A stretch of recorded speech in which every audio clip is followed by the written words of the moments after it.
रना रना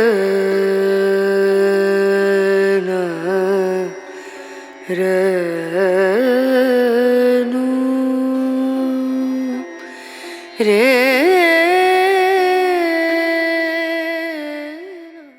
నమస్తే అండి. మేము తిరుపతి ఎక్స్ప్రెస్ ఎక్కడం జరిగింది. ఇది కాకినాడ నుండి తిరుపతి వెళ్తుంది. శ్రీకాళహస్తిలో అయితే మనకి 4 గంటలు ఆ సమయానికి అయితే తెల్లవారుజాము 4 గంటలకైతే దిగడం జరుగుతుంది. బ్యాక్ సైడ్ వెళ్తున్నటువంటి ట్రైనే తిరుపతి ఎక్స్ప్రెస్. మేమైతే శ్రీకాళహస్తిలో దిగాము. ఇక్కడ శ్రీకాళహస్తి నుంచి మేము టెంపుల్కి అయితే చేరుకోవడానికి సుమారుగా మనకి 1.5 కిలోమీటర్ల దూరంలో ఉందండి టెంపుల్. ఇక బయటకు వెళ్ళగానే మనకి ఆటోలు ఇవన్నీ కూడా మనకి అందుబాటులో ఉంటాయి. ఆటో వాళ్ళు అయితే ఒక 20 రూపాయలు తీసుకుంటారు టెంపుల్ దగ్గరికి వెళ్ళడానికి. అక్కడి నుంచి మేము 4 నెంబర్ గేట్కి అయితే వెళ్ళడం జరుగుతుంది. 4 నెంబర్ గేట్కి ఎందుకు వెళ్తాము అనేటువంటి విషయం కూడా ఈ వీడియోలో నేను చెప్పేటువంటి ప్రయత్నం చేస్తాను. రండి.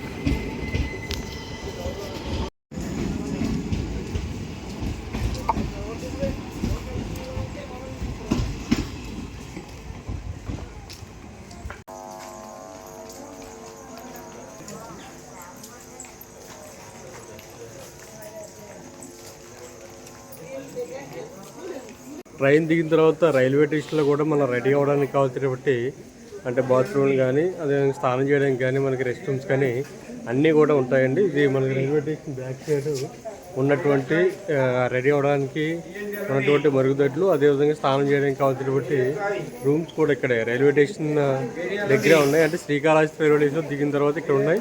దీని తర్వాత మనకి టెంపుల్ దగ్గరలో కూడా 4 నెంబర్ గేట్ దగ్గర అయితే ఉండడం జరుగుతుంది. నేను అక్కడ కూడా ఎలా ఉంది అనేటువంటి విషయం కూడా ఈ వీడియోలో చూపించేటువంటి ప్రయత్నం చేస్తాను. చాలామంది రైల్వే స్టేషన్లో దిగ్గానే రెడీ అవ్వి ఇక్కడి నుంచి వెళ్ళడానికి ట్రై చేస్తుంటారు. నేను ఇక్కడి నుంచి పూర్తిగా మీకు ప్రతిదీ కూడా చూపించేటువంటి ప్రయత్నం చేస్తాను. ఇదంతా కూడా Srikalahasti railway station 1 number platform. ఇక్కడ నుంచి మనం స్టేషన్ బయటకు వెళ్దామండి. ఈ శ్రీకాళహస్తి రైల్వే స్టేషన్లో ఇంచుమించుగా అన్ని ట్రైన్స్ కూడా ఆగుతాయండి. తిరుపతి వెళ్ళేటువంటి ప్రతి ట్రైన్ కూడా ఇక్కడ శ్రీకాళహస్తిలో ఆగడం జరుగుతుంది. మీరు ఇక్కడ ట్రైన్ దిగి ఇక్కడ నుంచి మీరు టెంపుల్కి అయితే చాలా ఈజీగా వెళ్ళచ్చు. బయటకు వెళ్ళగానే మనకి ఆటో స్టాండ్ కూడా అందుబాటులో ఉంటుంది. ఇక్కడ ఆటో వారితో మీరు మాట్లాడుకుని టెంపుల్కి అయితే వెళ్ళేటువంటి ప్రయత్నం చేయండి.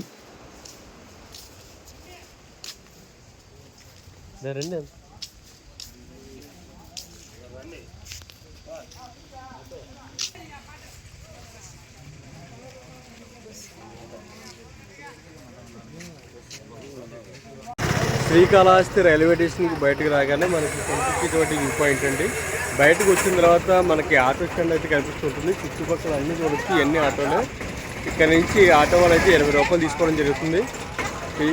ఇక్కడ నుంచి టెంపుల్కి అయితే మనకి సుమారుగా 1.5 కిలోమీటర్ల డిస్టెన్స్లో ఉంటుంది. ఇక్కడ ఆటో వాళ్ళు అయితే కొంచెం జెన్యూన్గానే ఒక 20 రూపాయలు సర్వీస్ చేసి తీసుకుంటారు. ఇక్కడ నుంచి మనం టెంపుల్కి వెళ్ళి 4 నెంబర్ గేట్ దగ్గర రెడీ అవ్వడానికి కావాల్సినటువంటి అన్ని ఫెసిలిటీస్ కూడా ఉండడం జరుగుతుంది. మీరు చూడవచ్చు బ్యాక్ సైడ్ అంతా కూడా మనకి రైల్వే స్టేషన్ ఇదంతా కూడా ఆటో స్టాండ్. ఇక్కడ నుంచి మనకి సుమారుగా డిస్టెన్స్ వచ్చేసి 1.5 కిలోమీటర్న్నర, అంటే సుమారుగా ఒక 2 కిలోమీటర్ల వరకు ఉంటుంది, అంటే 1.7. తర్వాత టెంపుల్ దగ్గర ఏ విధంగా ఉంటుంది అనేటువంటి విషయం కూడా చూపించేటువంటి ప్రయత్నం చేస్తాను. రండి. మేమైతే ఆటో ఎక్కడం జరిగిందండి. ఆటో వాడికి అయితే మనిషి 20 రూపాయలు ఇచ్చి మేము టెంపుల్ దగ్గరికి వెళ్ళడం జరుగుతుంది. ఇక్కడ నుంచి సుమారుగా 1 కిలోమీటర్ దూరంలో టెంపుల్ అయితే ఉందండి. మేము తెల్లవారుజామున ట్రైన్ దిగాం కాబట్టి మేము వెళ్తున్నటువంటి సమయం వచ్చేసి కరెక్ట్గా 4:30 అవుతుందండి. అంతా చీకటిలోనే మా ప్రయాణం కూడా సాగుతుంది. ఇక్కడ టెంపుల్కి వెళ్తున్నప్పుడు మనకి కనిపిస్తున్నటువంటి బ్రిడ్జ్ ఉంది కదండి. ఈ బ్రిడ్జ్ కింద నుంచి మనకి స్వర్ణముఖి నది ఏంటంటే ప్రవహిస్తూ ఉంటుంది. మీరు చూసినట్లయితే ఇప్పుడు చీకటిగా ఉంది కాబట్టి నది కనిపిస్తలేదు.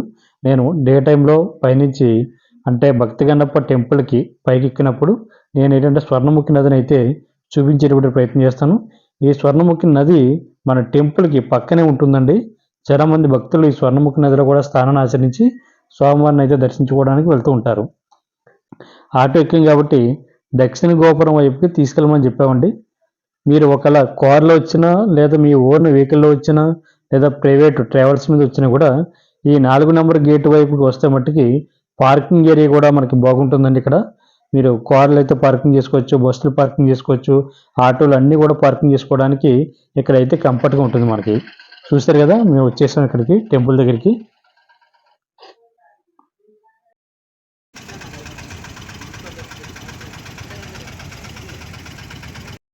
మనం శ్రీకాళహస్తిలో ఆటో ఎక్కిన తర్వాత 4 నెంబర్ గేట్ దగ్గరికి అంటే ఆటోలు తీసుకురావడం జరుగుతుందండి. ఇదిగోని మమ్మల్ని తీసుకొచ్చినటువంటి ఆటో ఇది చూసారు కదా. ఈ ఆటోలో వచ్చాం.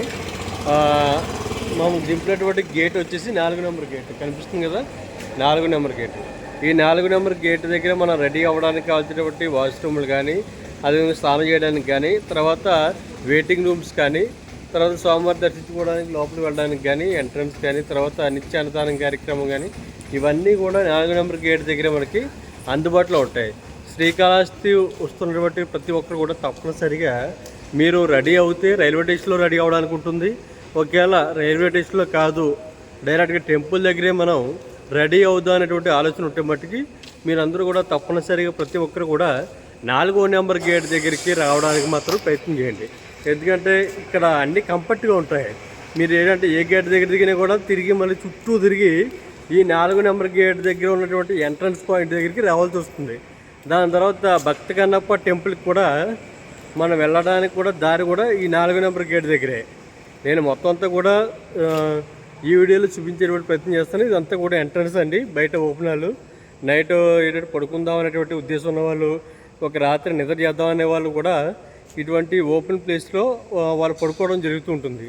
ఇదంతా కూడా 4 నెంబర్ గేట్ దగ్గరికి లోపలికి వచ్చిన తర్వాత మెయిన్ ఎంట్రన్స్ గేట్ చూపించేసి మనకి చూసారు కదా, ఇదిగో ఇది మెయిన్ టెంపుల్కి లోపలికి వెళ్ళేటువంటి ఎంట్రన్స్ పాయింట్.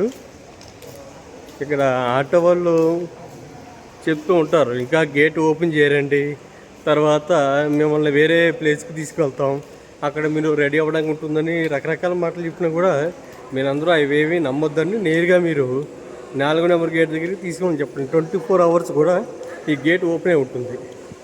మనం 4 నెంబర్ గేట్ దగ్గరికి వచ్చిన తర్వాత మనకేంటంటే యాత్రికుల యొక్క వసతి గది చూసారు కదా, బ్యాక్ సైడ్. తర్వాత మనకి రూమ్స్ అంటే శ్రీకాళహస్తిలో అకామిడేషన్ ఇచ్చేటువంటి రూమ్స్ ఇచ్చేటువంటి ప్లేస్ వచ్చేసి ఇదిగో నా బ్యాక్ సైడ్ కనిపిస్తున్నటువంటి బిల్డింగే మనకి శ్రీకాళహస్తిలో అకామిడేషన్ అంటే దేవస్థానానికి సంబంధించినటువంటి అకామిడేషన్ ఇచ్చేటువంటి ప్లేస్ అది. దాని తర్వాత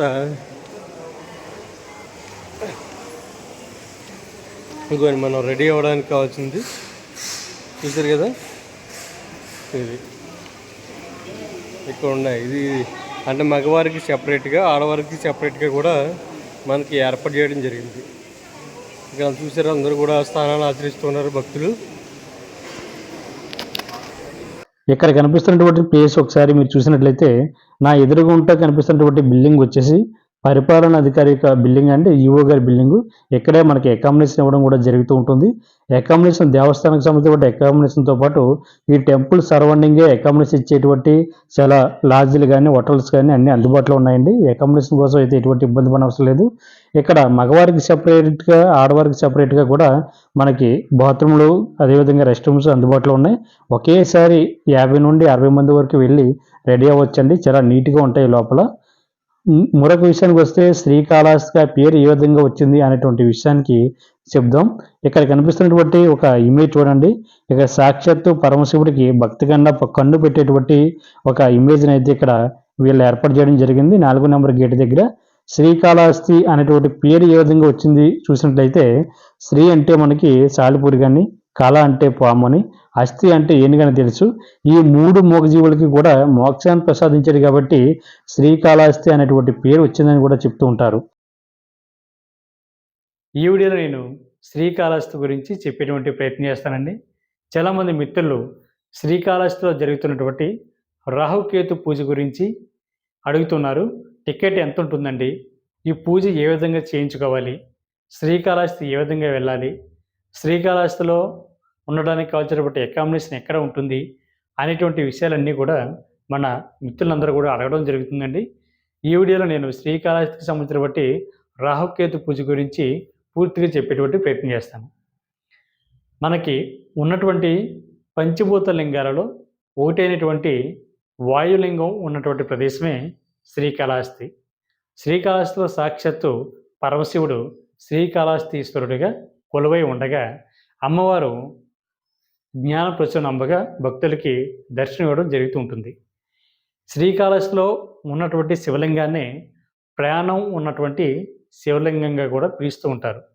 ఆ శ్రీకాళహస్తీశ్వరుని దర్శించుకోవడానికి వెళ్తున్నటువంటి భక్తులు మీరు సరిగ్గా గమనించినట్లయితే స్వామివారి యొక్క లెఫ్ట్ సైడ్, అంటే స్వామివారికి అయితే రైట్ సైడ్ అవుద్ది, మనకి లెఫ్ట్ సైడ్ అవుద్ది కాబట్టి దీపాన్ని మీరు అబ్జర్వ్ చేసినట్లయితే ఇటు సైడ్ దీపాలు అయితే ఎక్కడ కదలవండి. స్వామివారికి ఆపోజిట్లో ఉన్నటువంటి దీపం స్వామివారి నుండి వస్తున్నటువంటి శ్వాస ఏదైతే ఉందో, అంటే ఊపిరి, ఆయన గాలి పీల్చుకుని వదులుతారు కాబట్టి ఆ యొక్క శ్వాస దీపానికి తగిలి అది కదులుతున్నట్టుగా మనకి చాలా స్పష్టంగా కనిపించడం జరుగుతుంటుంది. శ్రీకాళహస్తికి ఏ విధంగా చేరుకోవాలి అనేటువంటి విషయానికి వస్తే మనకి తిరుపతి నుండి సుమారుగా 40 కిలోమీటర్ల దూరంలో శ్రీకాళహస్తి అయితే ఉందండి. శ్రీకాళహస్తిలోనే మనకి రైల్వే స్టేషన్ కూడా మనకి అందుబాటులో ఉంది. బస్సులు కూడా మనకి హైదరాబాద్ నుంచి కానీ, బెంగళూరు నుంచి కానీ, రాష్ట్రం నలుమూల నుంచి కూడా శ్రీకాళహస్తికి బస్సులు అయితే ఉన్నాయి. టెంపుల్ ముందు నుంచే మనకి తిరుపతి వెళ్ళేటువంటి బస్సులు కూడా మనకి ఆగుతాయి కాబట్టి మీరు నేరుగా టెంపుల్ దగ్గర కూడా దిగొచ్చండి. నా బ్యాక్ సైడ్ కనిపిస్తున్నటువంటి ప్లేస్ అంతా కూడా దక్షిణ గోపురం వైపు ఉన్నటువంటి ప్లేస్ అండి.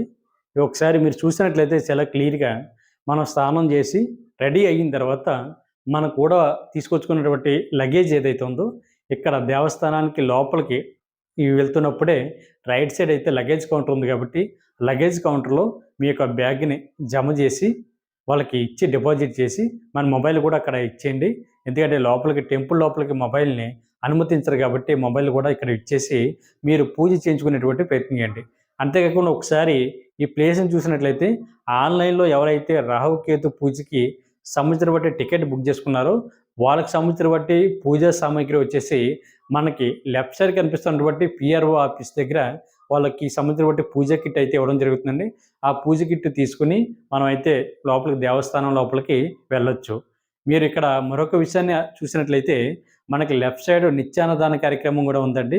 మనకి ఉదయం 11 గంటల నుంచి కూడా స్వామివారికి అన్నప్రసాదాన్ని దేవస్థానం వారే ఉచితంగా పెట్టడం జరుగుతుంది. కాబట్టి ఇవన్నీ చూసిన తర్వాత మనం లోపలికి అడుగు పెట్టగానే ఈ రాహుకేతు కాలసర్పదోష పూజ చేయించుకునేటువంటి భక్తులు ఎవరైతే ఉన్నారో మనకి లోపలికి అడుగుపెట్టిన వెంటనే ధ్వజస్తంభం కనిపిస్తుందండి. ధ్వజస్తంభం మనకి లెఫ్ట్ సైడ్ నుంచి కొంచెం ఆ బ్యాక్ సైడ్ విన్నట్లయితే మీకు తెలియకపోతే అక్కడ ఉన్నటువంటి సిబ్బందిని అడగండి, వాళ్ళు చెప్తారు. మనకి టికెట్ కౌంటర్ ఎక్కడ ఉందని అడిగితే వాళ్ళు చెప్తారండి. రాహుకేతు పూజ చేయించుకోవడానికి టికెట్ ఎక్కడ ఇస్తారని అడిగినా కూడా వాళ్ళు చెప్పడం జరుగుతుంది. కాబట్టి టికెట్ మనకి 4 రకాల కాస్ట్లో ఉంటుందండి. ఒకటి 500 రూపాయలు, 750 రూపాయలు, 1500, 2500, 5000, అంటే 500 నుండి 5000 వరకు కూడా ఈ దేవస్థానంలో టికెట్ కాస్ట్ అయితే ఉంటుంది. మీకు నచ్చినటువంటి కాస్ట్లో టికెట్ అయితే మీరు తీసుకునేటువంటి ప్రయత్నం చేయండి. మనకి కూర్చున్నటువంటి మండపాల్లో డిఫరెంట్ ఉంటుంది తప్ప మ్యాక్సిమం పూజ అందరికీ ఒకే విధంగా జరుగుతుందండి. మీరు 500 రూపాయల టికెట్ తీసుకున్నా లేదా 5000 రూపాయల టికెట్ తీసుకున్నా కూడా పూజలో ఎటువంటి మార్పు ఉండదు. రాహుకేతు కాలసర్పానికి సంబంధించినటువంటి పూజ మనకి ఒకే విధంగా ఉంటుంది. పూజ మ్యాక్సిమం మనకి 30 నిమిషాల వరకు ఉంటుందండి.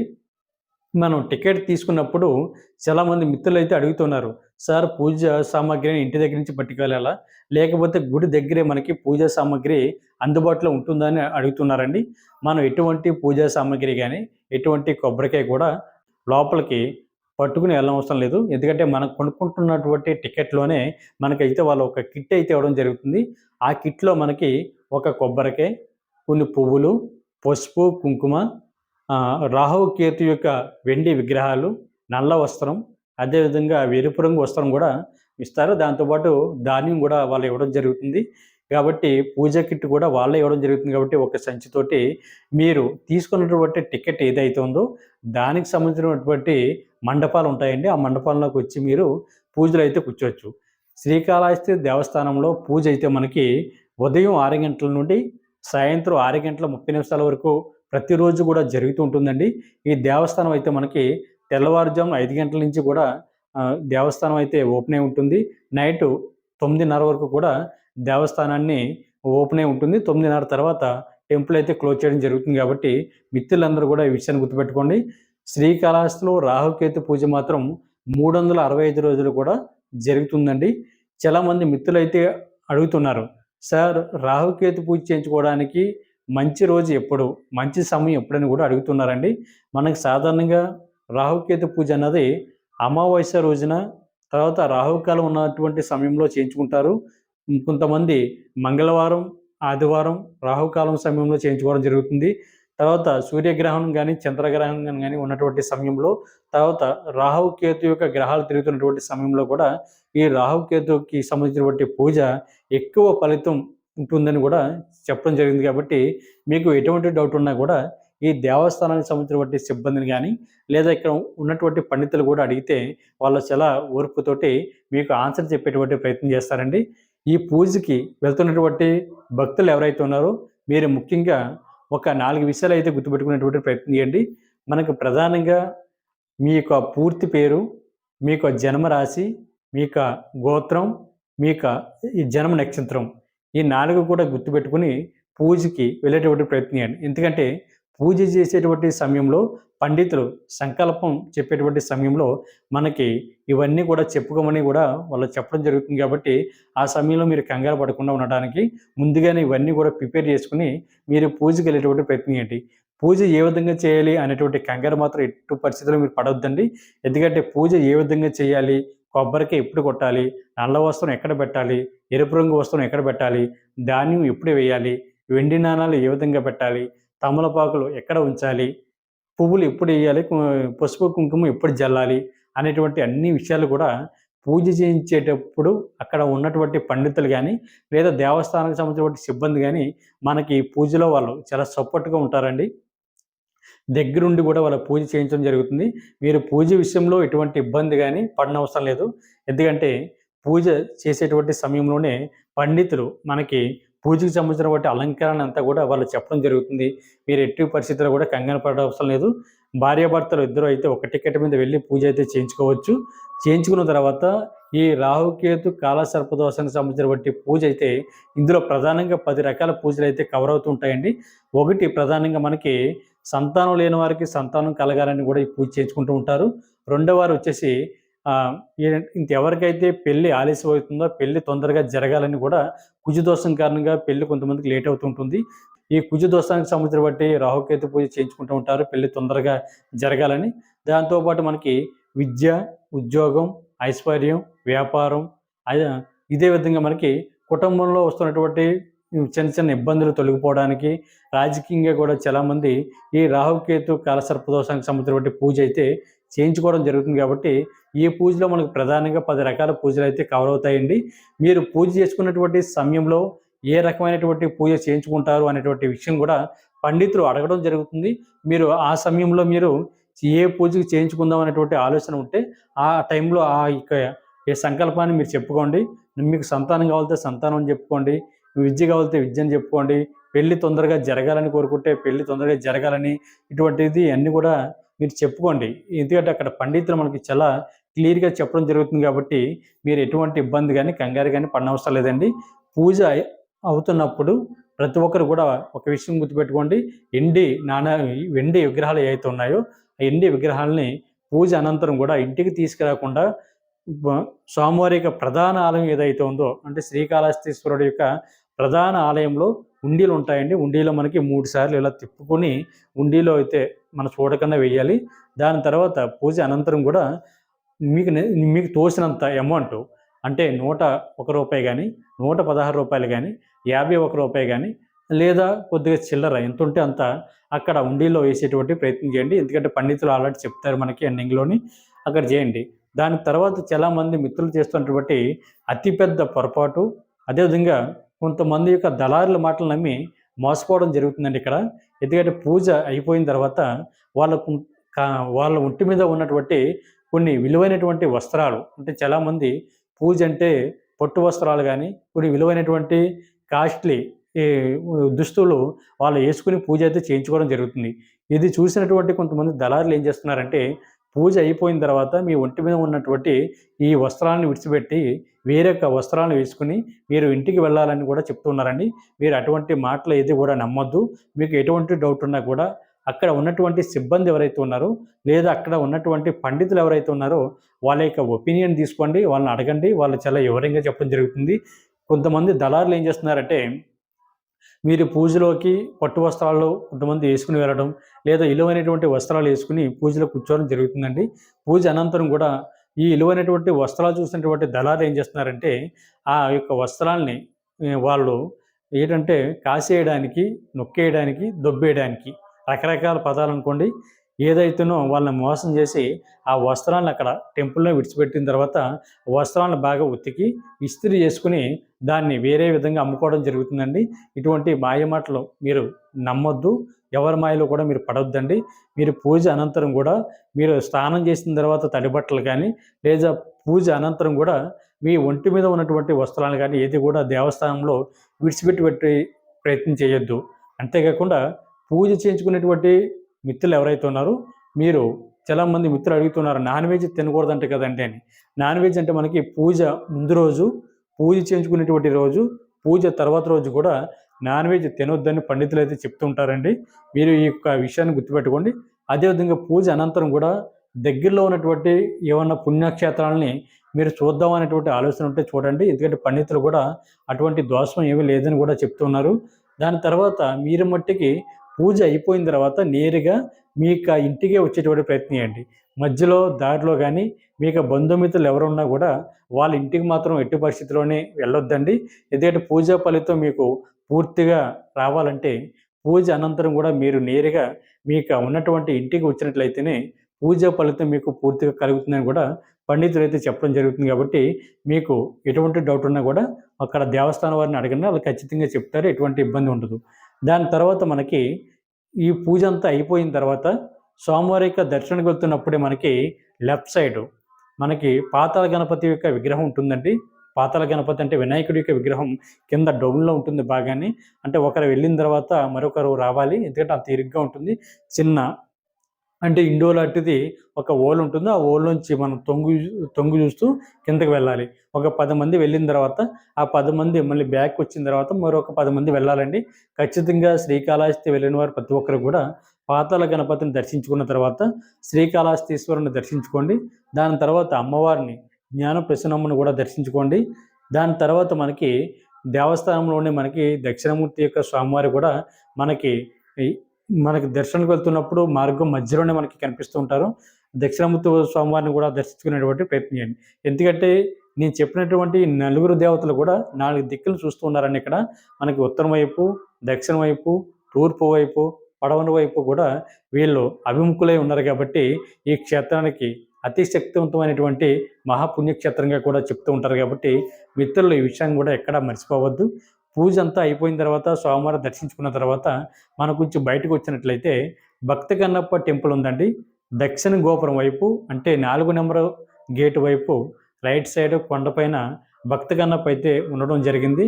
ఇక్కడ మీరు చూసినట్లయితే భక్తుడు కొండపైన ఉంటే భగవంతుడు కింద ఉన్నాడండి. ఇక్కడ స్వామివారు భక్తుడికి ఇచ్చినటువంటి స్థానం ఏ పాటిదో మనకు అర్థమవుతుంది. కాబట్టి భక్తి కన్నప్ప టెంపుల్కి వెళ్దాం అనేటువంటి ఉద్దేశం ఉంటే మెట్లు ఉంటాయండి. మనకి రైట్ సైడ్ టెంపుల్కి బయటకు వచ్చిన తర్వాత రైట్ సైడ్ అయితే మెట్లు ఉంటాయి. మెట్లు ఎక్కి కొండపైకి అయితే వెళ్ళొచ్చు. దాంతోపాటు మనకి కొంతమందికి కార్లు కానీ ఆటోలు కానీ ఏమన్నా అందుబాటులో ఉంటే నేరుగా కింద నుంచి కూడా కొండపైకి వాళ్ళు తీసుకువెళ్ళడం జరుగుతుందండి. అంటే రోడ్డు వే కూడా ఉంది కాబట్టి మీకు ఎటువంటి ఇబ్బంది లేకుండా మీ కార్లు కూడా నేరుగా కొండపైకి వెళ్ళి అక్కడ ఉన్నటువంటి భక్తి కన్నప్ప టెంపుల్ దర్శించుకోవడానికి మీరు ప్రయత్నం చేయండి. దాంతోపాటు శ్రీకాళహస్తిలో మనం ఎక్కడి నుంచి చూసినా కూడా మనకి పార్వతీ పరమేశ్వరుడు యొక్క విగ్రహాలు అయితే కనిపిస్తూ ఉంటాయి. తెల్లగానే విగ్రహాలు మనకి ఇది కూడా మనకి భక్తి కన్నప్ప టెంపుల్కి బ్యాక్ సైడే ఉంటాయండి. మీరు వెళ్ళినట్లయితే చాలా క్లియర్గా కనిపిస్తూ ఉంటాయి. భక్తి కన్నప్ప టెంపుల్కి కొండపైన ఉంటాయి. మీరు అక్కడికి వెళ్ళి పార్వతీ పరమేశ్వరుని కూడా దర్శించుకోవడానికి అవకాశం ఉంటుంది.